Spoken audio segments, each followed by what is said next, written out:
নমস্কার বন্ধুরা, আমাদের হেসেলের আরেকটি ভিডিওতে আপনাদের সকলকে স্বাগত জানাই। আজ আমি বানাবো লাল লাল ঝাল ঝাল চিকেন। তাহলে চলুন শুরু করা যাক। এখানে আমি প্রথমেই পেঁয়াজ বাটা, আদা বাটা, টমেটো বাটা রেডি করে নিয়েছি। এবারে মাংসগুলোকে ধোয়াও হয়ে গেছে। এখন আমি প্রতিদিনের মতনই মাংস করার সময় নুন আর হলুদ দিয়ে আলুগুলোকে ভালো করে ভেজে নেব। এই রেসিপিটায় কিন্তু প্রয়োজনের থেকে একটু বেশি তেল দেবে। এই যে এখানে কিন্তু আলু ভাজাও কমপ্লিট। আলুটা ভাজা হয়ে গেলে তেলের মধ্যে দিয়ে দেবো গোটা গরম মশলা, দেবো গোটা জিরে, তেজপাতা আর শুকনো লঙ্কা।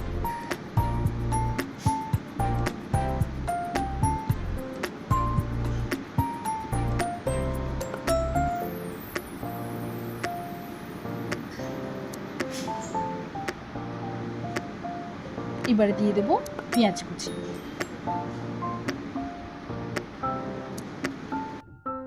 ফোড়ন থেকে ফ্লেভার বেরিয়ে এলেই দিয়ে দিতে হবে পেঁয়াজ কুচি।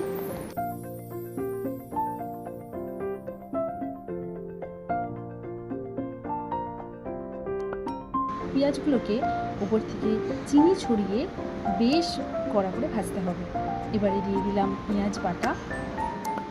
আঁচটা এই সময় হাই ফ্লেমে রাখবেন। পেঁয়াজ বাটাটা দেওয়ার পরেই দিয়ে দিলাম নুন আর হলুদ।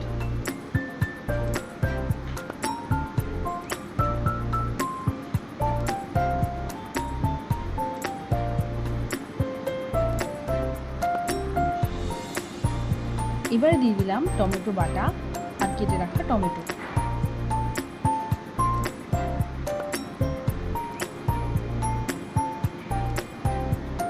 মশলাটা আমি ভালো করে কষাতে থাকবো। উপর থেকে দিয়ে দিলাম রসুন বাটা। আদা বাটা কিন্তু আমি এখনো দিইনি।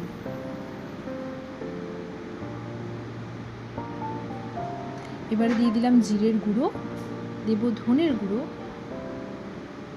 আর দেব কাশ্মীরি লঙ্কার গুঁড়ো। মশলাটা ভালো করে কষিয়ে নিয়ে দিয়ে দেবো ধুয়ে রাখা চিকেনগুলো।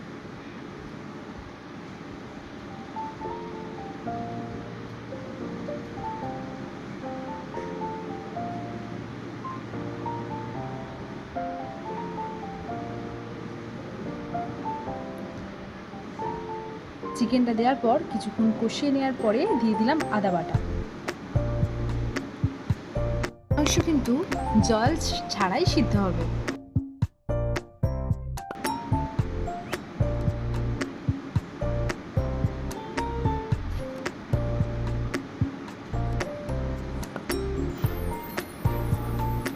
কিছুক্ষণ মাংসটা কষিয়ে নিয়ে দিয়ে দেবো ঢাকা। এই সময় আঁচটা আপনারা মিডিয়াম ফ্লেমে রাখবেন।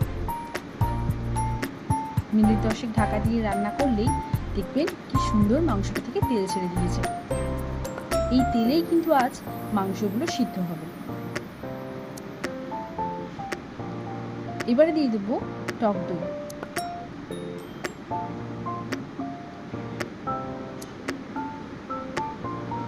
উপর থেকে দিয়ে দিলাম মিট মশলা আর ভেজে রাখা আলু। পুরোটা ভালো করে কষিয়ে নিয়ে আবার ঢাকা দিয়ে দিতে হবে। দইটা দেওয়ার পরে ওই ধরুন অপেক্ষা করতে হবে মিনিট 10। দেখবেন কি সুন্দর তেল ছেড়ে দিয়েছে।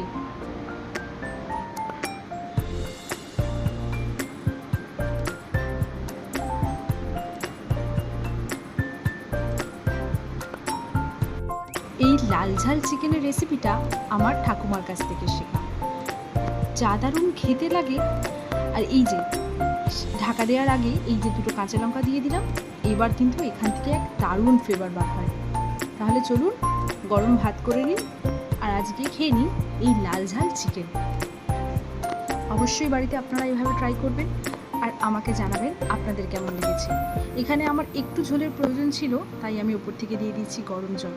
আপনারা চাইলে জল ছাড়াও একেবারে রান্না করতে পারেন। সার্ভ করার আগে উপর থেকে ঘি ছড়িয়ে নিলে স্বাদ বহু গুণ বাড়ে।